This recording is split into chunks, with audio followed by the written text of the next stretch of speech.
Hallelujah, thank you Jesus. मैं आशा करता हूँ खुदावन आप सभी जन को ब्लेस करके रखा होगा और खुदावन की उजरी में आप सभी जन ब्लेस होंगे। तो आज की एक बड़ी मैसेज है हमारे लोगों के लिए, हमारे परमेश्वर के दास के लिए, जो भी जन मिनिस्ट्री कर रहे हैं, सेवकाई कर रहे हैं, उन्हीं के लिए बड़ी मैसेज है उन लोगों के लिए कि कैसे वो परमेश्वर में बढ़े। अगर आप एक परमेश्वर के दास हो तो आप लोगों के ऊपर जरूर प्रार्थना करते होंगे कि लोग छुटकारे को प्राप्त करें, लेकिन छुटकारे को उनको अगर आप छुटकारा दिलाना चाहते हो तो उसमें भी बहुत सारी चीजें मायने रखता है कि जो लोगों को जानने की जरूरत है कि मैं किसी को अगर हीलिंग के लिए प्रार्थना कर रहा हूँ, मैं किसी को छुटकारे के लिए प्रार्थना कर रहा हूँ, तो मेरे अंदर भी कुछ गुण होने चाहिए, तभी वो छुटकारे को प्राप्त करेगा। मैं आज बाइबल से आपको कुछ ऐसे वचन को बताऊंगा कि किसी के ऊपर आप प्रेयर करोगे तो वो किस तरीके से पूरी तरह से हीलिंग को प्राप्त कर पाएंगे, क्योंकि सब चीजों में जरूरत है शिक्षाएं। अगर टीचिंग आपके अंदर प्रॉपरली नहीं होगा तो आप कभी भी किसी को हीलिंग नहीं कर पाओगे, कभी भी किसी को चंगा नहीं कर पाओगे। तो सबसे पहला जो है कि आपकी कॉलिंग, कि अगर आप किसी को चाहते हो कि मेरी प्रार्थना के बाद वो हील हो जाए, तो सबसे पहले आपको ये पता करना कि मेरी बुलाहट प्रेयर के लिए है या मेरी बुलाहट कुछ और चीजों के लिए है। और आप मान लो एक पास्टर बन गए होंगे, पास्टर सब जन बन सकते हैं, इसमें कोई मना नहीं है, लेकिन उसमें कुछ कॉलिंग्स है, एवेंजलिस्ट है, अपोस्टल है, उसके बाद प्रॉफिट्स है, तो तरह तरह की बुलाहट है, टीचर्स भी है। तो उस बुलाहट के अकॉर्डिंग अगर आप चलोगे तो आपके जीवन पे वो काम हो पाएगा, नहीं तो आप प्रार्थना ही करोगे, कुछ नहीं होने वाला। तो पहला जो चीज है उसको इंसान को याद रखना है कि मेरी कॉलिंग क्या है। कि अगर आपके जीवन में प्रॉपर कॉलिंग नहीं होगा, अगर आपकी एक वर्शिपर की कॉलिंग होगा, पास्टर में चल रहे होंगे, अगर आपके पास्टर की कॉलिंग होगा, वर्शिपर में चल रहे होंगे, तो वो प्रॉपरली लोग उसमें आशीष से कभी प्राप्त नहीं कर सकते। क्योंकि अगर हम देखते हैं दाऊद एक वर्शिपर था, वर्शिपर के साथ एक वैसा प्रॉफिट था, लेकिन वो किसी के लिए प्रेयर नहीं कर रहा था। वो एक अलग तरह की किंगशिप, उसको कहते हैं किंगशिप प्रॉफिट, एक नबी तो था लेकिन एक राजा वाला नबी था, वो दूसरे के लिए प्रार्थना करने वाला नबी नहीं था। तो इसी तरह से अगर इंसान के जीवन पे कॉलिंग अगर सही ढंग से ना हो, अगर वो अपने कॉलिंग पर अच्छे ढंग से ना हो, अगर उसकी प्रॉपर कॉलिंग उसको ना पता हो कि सच में परमेश्वर क्या मेरे से चाहता है कि मैं लोगों के लिए प्रार्थनाएं करूं। अगर परमेश्वर आपसे ये चाहता होगा कि आप लोगों के लिए प्रार्थनाएं करो, तो परमेश्वर आपको सामर्थ्य जरूर प्रदान करेगा। अगर परमेश्वर आपसे चाहता नहीं है वो विषय को, और आप खुद से चाहते हो कि मैं एक पास्टर बनूं, क्योंकि मेरे प्रिय वचन पर लिखा गया मत्ती के चैप्टर पर कि जब एक व्यक्ति आता है, जब जिसको परमेश्वर सूअर की भूत निकालते, कहता है कि प्रभु मैं तेरे पीछे चलना चाहता हूं। प्रभु कहता है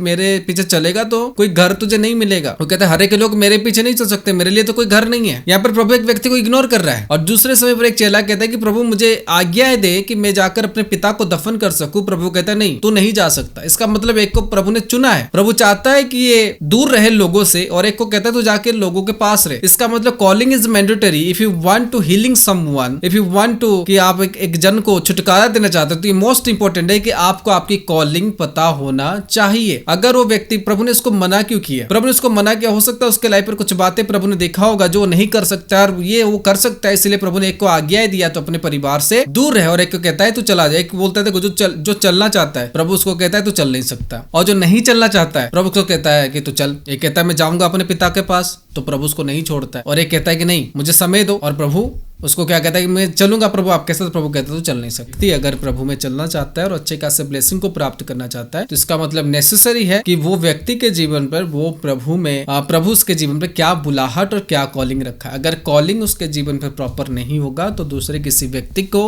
वो कभी भी छुटकारे प्रदान नहीं कर सकता है, क्योंकि परमेश्वर उससे वो आशीष नहीं चाहता है। अगर आप कहोगे कि यीशु के नाम से छुटकारा हो जाता है, मेरे प्रिय यीशु के नाम से सब प्रकार की काम होते हैं, छुटकारा भी होता है, मिरेकल्स भी होता है। लेकिन अगर स्किवा के 7 बेटे को देखोगे, अगर हम पढ़ते हैं प्रेरितों का काम, स्किवा के 7 बेटे होते हैं, और 7 बेटे के दौरान जब वो आते हैं भूत निकालने के लिए, तो वो भूत नहीं निकाल पाते हैं। भूत क्या कहता है, मैं तो पौलुस को जानता हूँ, जीसस को जानता हूँ, और वो 7 जो बेटे थे यीशु मसीह के नाम से भूत को निकाल रहे होते हैं, और पौलुस का भी नाम लेते हैं। और भूत कहता है मैं तो यीशु मसीह को जानता हूँ, पौलुस को भी जानता हूँ, लेकिन तुम कौन हो, हु आर यू। इसका मतलब है कि वो यीशु मसीह के नाम से निकालना चाहते थे, लेकिन वो भूत निकला नहीं। इट मीन्स कि परमेश्वर उनसे वो काम नहीं चाहता था। तो उस तरह से वो चाहते थे कि हम छुड़ाए, लेकिन वो छुड़ा नहीं पाए। तो उसी तरह से मेरे प्रियो, कॉलिंग मोस्ट इंपोर्टेंट है, क्योंकि परमेश्वर का वचन जो हमें कहता है मत्ती 10 उसका 5 आयत, उसके बाद कहते हैं इन 12 को यीशु ने ये आज्ञा देकर भेजा, अन्य जाति की ओर ना जाना और सामरियों के किसी नगर में प्रवेश ना करना, परंतु इज़राइल के घराने खोई हुई भेड़ों के पास जाना और चलते चलते यह प्रचार करो, स्वर्ग का राज्य सन्निकट आ गया है। बीमारी को चंगा करो, मरे हुए को जिलाओ, कोढ़ियों को शुद्ध करो। यहाँ पर क्या कहता है? और कहता है इन 12 को यीशु ने ये आज्ञाएं देकर। इसका मतलब है कि यहाँ पर एक परमेश्वर का दास जो कि जीसस है और एक परमेश्वर का बेटा,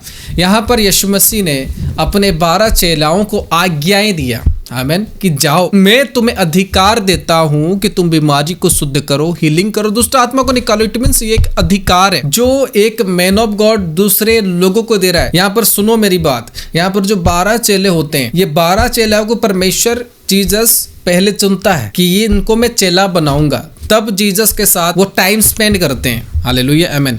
इम्पार्टेशन उसके बाद जीसस उनका करता है। उससे पहले ये 12 चेलाए भूत निकालने के लिए गए होंगे, लेकिन भूत नहीं निकाल पाएंगे। और एक समय आता है कि मैन ऑफ गॉड खुद बोलता है कि तुम जाओ, अभी लोगों को छुड़ाओ, तुम जाओ, अभी लोगों को बचाओ। आमीन। यहाँ पर जीसस कहता है कि जाओ, अभी तुम जाओ और लोगों को हीलिंग करो, तुम जाओ, अभी लोगों को शुद्ध करो, तुम जाओ, अभी लोगों की दुष्ट आत्माओं को निकालो, क्योंकि मैं तुम्हें इम्पार्टेशन कर रहा हूँ, मैं तुम्हें अधिकार दे रहा हूँ। लेकिन इम्पार्टेशन करने से पहले जीसस क्राइस्ट ने उनको रखा अपने साथ, क्योंकि जब उन 12 चेलों को सुना, यीशु मसीह जगह जगह पर लेके जाते थे। क्यों लेकर जाते थे? उसी समय पर यीशु मसीह उन 12 चेलों को अधिकार दे सकते थे कि जाओ, अभी तुम भूत को निकालना शुरू कर दो। लेकिन यीशु मसीह ने प्रॉपर टाइम उनके साथ बिताया। यानी एक व्यक्ति अगर चाहता है कि मैं लोगों को छुटकारे को प्रदान करूं, तो इम्पार्टेशन के साथ साथ उसके पास मैन ऑफ गॉड की टाइम होना बहुत जरूरी है। उसके लिए वो टाइम निकाले, उसके साथ जितना समय बिताएगा। उदाहरण के लिए आप अगर देखोगे एलिया और एलिसा, एलिया को परमेश्वर ने चुना और एलिसा को भी परमेश्वर ने चुना, लेकिन एलिया को एलिसा के थ्रू से जब बनाया, उसके लिए एक डीप टाइम था। अभी परमेश्वर चाहता तो एलिया को बोलता है कि जाओ, उसको इम्पार्टेशन कर और वो काम करने लग जाए, वो एक अलग प्रकार की इम्पार्टेशन हो जाती। लेकिन परमेश्वर उससे बड़ा काम लेना था, क्योंकि परमेश्वर जब किसी को चुनता है तो मार्वलस तरीके से परमेश्वर से चुनता है। और परमेश्वर उसको चुनने के बाद क्या कहा कि जा तू एलिसा को उधर से ला। तब वो अपने माँ बाप को और घर से अलग होकर आता है, और एलिसा जो आता है एलिया के साथ पूरा टाइम स्पेंड करता है। और क्या कर रहे हैं वो? अभी आप हीलिंग करने के लिए जाओगे, अगर प्रॉपर आपको रूल नहीं पता, गाइडेंस नहीं पता कि कौन सी दुष्ट आत्मा किस प्रकार की है, किसके अंदर बीमारी कौन सी है, कैसे कौन सी प्रार्थना से दूर होता है, तो वन टाइप ऑफ ट्रेनिंग, हम लोग एक ट्रेनिंग पीरियड में रहते हैं और हम देखते हैं कि हमारा मैन ऑफ गॉड कैसे कर रहा है, तो हमें नॉलेज मिलता है। तब हमारे अंदर क्या होता है, नॉलेज के साथ साथ मसा और ग्रेस दोनों ट्रांसफर होते हैं। और इम्पार्टेशन जो होता है वन टाइप होता है। लेकिन यहाँ पर क्या होता है कि 12 चेलों ने जो टाइम, जीसस को जो 12 चेलों ने जो टाइम दिया था, और जीसस उनके साथ थे, खाने से, पीने से, रहने से, पूरा टाइम उनके साथ वो बिताते थे। उसके बाद हम देखते हैं एलिया और एलिसा की बात, दोनों एक साथ मतलब कि टाइम बिताते थे। और उसके बाद जब वो अपने मैन ऑफ गॉड के लिए लॉयल रहे, तब परमेश्वर ने चुना कि नहीं, अभी मैं इनको मसा प्राप्त करूंगा। और लोग आ जाते हैं, मनमर्जी जो लोग बन जाते हैं कि हम अभी लोगों को छुटकारा करेंगे, मेरे पे लोगों से होगा नहीं। लेकिन जिनको परमेश्वर चुनता है, खुद ब खुद अपने मैन ऑफ गॉड से बोलता है कि जाओ, इनको अधिकार दो, या से लोगों को हीलिंग कर सके। यहाँ पर जीसस खुद बोल रहा है तुम जाओ, लोगों को छुड़ाओ। यहाँ पर एक इम्पार्टेशन जब हो रहा है, तब उनको कमांड जीसस दे रहा, अभी तुम जाओ, तुम्हारा समय आ गया है। इसलिए समय बहुत इंपॉर्टेंट है। आप जिस समय पर करना चाहते हैं वो समय अलग है, लेकिन परमेश्वर आपकी टेम्पटेशन पे ले लेगा, परीक्षाएं पे ले लेगा, उसके बाद आपको ऊपर मसा रिलीज करेगा कि आप अभी लोगों को हील कर सकते हो। उसके लिए कॉलिंग मोस्ट इंपॉर्टेंट है, एक राइट मैन ऑफ गॉड आपके लाइफ पर मोस्ट इंपॉर्टेंट है। इम्पार्टेशन जब लो, एक ऐसे पर्सन से लेना जिसके अंदर वो हीलिंग की मसा काम कर रहा हो। इम्पार्टेशन बहुत ज्यादा जरूरी है। और इम्पार्टेशन के बाद क्या आप उस मैन ऑफ गॉड के साथ समय बिता सकते हो, टाइम बिता सकते हो, उसके चाल ढाल को देख सकते हो, कैसे प्रार्थना कर रहा हो, कैसे हील कर रहा है। उसके साथ साथ जब तक आप नहीं बैठोगे तो प्रॉपरली एनॉइंटिंग कभी काम नहीं करता। जितने लोगों भी बाइबल में बहुत सारे मिरेकल्स को किए, सब लोगों ने अपने मैन ऑफ गॉड के साथ एक टाइम को बिताया है। हालेलुया, आमीन, प्रेज गॉड। इसलिए परमेश्वर क्या करता है कि लोगों को मैन ऑफ गॉड देता है, और मैन ऑफ गॉड के थ्रू उनके ऊपर इम्पार्टेशन रिलीज करता है। और खाली नहीं मैं गया उधर प्रे करा के आ गया तो मेरे अंदर पूरा इम्पार्टेशन काम करेगा। कभी कभार वो करता है, लेकिन किसी को अपने जीवन पर बेहतर रीति से काम करना है तो उसके पास समय बिताना पड़ता है, सारे नॉलेज को लेना पड़ता है, उसको स्पिरिचुअल फादर के रूप में ग्रहण करना पड़ता है, एक मेंटर के रूप में ग्रहण करना पड़ता है। और ये ना हो कि आपने किसी को स्पिरिचुअल फादर बना दिया और आपने प्रोफाइल फोटो लगा दिया है, प्रोफाइल पिक्चर लगा दिया है, और आपके मेंटर को ही नहीं पता कि ये मेरा बेटा है। आपको बस पता है, बहुत सारे में से बात तो देखता हूं जो लोगों ने प्रोफाइल पिक्चर तो लगा दे, he is my spiritual father, but वो उनको जानता ही नहीं कि ये सचमुच में क्या मेरा बेटा है, उनको पता ही नहीं होता। ऐसा कौन सा बाप बेटे का रिश्ता है कि जो बाप ही नहीं जानता बच्चों को? अगर आपके बाप है तो वो जानता होगा, मेरे स्पिरिचुअल फादर तो मुझे जानता ही। आमीन, हालेलुया, प्रेज गॉड। तो इसलिए मोस्ट इंपॉर्टेंट थिंग्स मेरे प्रियो, कि आपके पास एक राइट मैन ऑफ गॉड होने की जरूरत है, आप राइट बुलाहट में होने की जरूरत है आप लोगों को। उसके साथ साथ आपके मैन ऑफ गॉड के साथ आपका टाइम बिताना भी बहुत ज्यादा जरूरत है। उसके बाद आप इंपार्टेशन लोगे, इंपार्टेशन के बाद आपके अंदर एक फेथ आएगी जिसके जरिए से परमेश्वर आपके जीवन पर बहुत तेजी से काम करेगा। आप जिसके ऊपर भी हाथ रखोगे वो छुटकारे में आएगा। और उसके बाद आपको फेथ रखना है, विश्वास करना है, क्योंकि उस प्राइवेट टीचिंग होती है जिसमें बताया जाता है कि पर्टिकुलरली फेथ क्या करना है, क्योंकि ऐसे तो नहीं कि आप उसके ऊपर लेहन कर रहे तो वो हील हो जाए। अभी लोगों के अंदर भी वो विश्वास को लाना पड़ता है, उनके सामने वचन को प्रेजेंट कराना पड़ता है, क्योंकि फिर सारे जो हीलिंग है, सारे जो मिरेकल है, वो सारा चीज़ें होता है फेथ से, विश्वास से। यानी विश्वास आपके ऊपर भी भरपूर होना चाहिए, और जितना आपके बिलीवर के ऊपर जो प्रे कर रहे हो उसके अंदर जितनी विश्वास है उससे 100 गुना ज़्यादा फेथ आपके अंदर होना जरूरत है, तभी जाके आप किसी को हील कर पाओगे। आमीन, हालेलुया। नहीं तो आप कभी भी किसी को हील नहीं कर पाओगे। इतना याद रखो, कॉलिंग मोस्ट इंपॉर्टेंट है। और ये नहीं मैंने आज वचन को सुना तो मैं जाकर ये सारे बात को आजमाऊं और मैं कर दूं, नहीं। मैं पहले कह रहा हूँ आप अपनी कॉलिंग को जानो, बुलाहट क्या आपकी, राइट मैन ऑफ गॉड के पास जाओ, उनसे मसा हो जाओ और मैन ऑफ गॉड के साथ समय बिताने की कोशिश करो। जैसे यीशु मसीह के समय पर 12 चेलों ने बिताया, यीशु मसीह जानबूझ के उनको लिया कि मेरे साथ समय बिताए और देखे मैं क्या कर रहा हूँ, कैसे कर रहा हूँ। इन चीज़ों को ले यीशु मसीह को लगा ये तैयार हो चुके हैं, तब यीशु मसीह ने उनको अधिकार दिया कि जाओ हील करो लोगों को। और आप बोलोगे मुझे हीलिंग करना है, मुझे भी प्रार्थना करना है, मुझे भी लोगों को छुटकारा करना है, मुझे भी अपनी चर्च बना देना है, मुझे भी ये कर देना ना। एक लिमिटेशन टाइम होता है, लेकिन परमेश्वर आपको खुद कहेगा जाओ अपने मैन ऑफ गॉड के थ्रू से जाकर इनको हीलिंग करो, इसको ये वरदाने दो, इसको ये आशीष दो। परमेश्वर खुद ब खुद ये वर्ड को आप लोगों की लाइफ में भेजेगा। एक समय होता है कि परमेश्वर खुद भेजता है, एक समय होता है आप खुद बनना चाहते हो। कौन सा समय इंपॉर्टेंट है? जब आप खुद बनना चाहते हो इंपॉर्टेंट नहीं है, जब परमेश्वर आपको बनाना चाहता है it is so much important. और हमेशा याद रखना, अपने मैन ऑफ गॉड, अपने स्पिरिचुअल फादर के लिए लॉयल रहोगे, मसा आपके अंदर भरपूर रीति से काम करेगा। और आपके मैन ऑफ गॉड अगर राइट है, अगर आप उसके साथ समय बिता पा रहे हो, उसको पता है कि आप उसके बेटे हो और आपको पता है कि वो आपके पापा है, then God is work in your life today. आमीन, हालेलुया।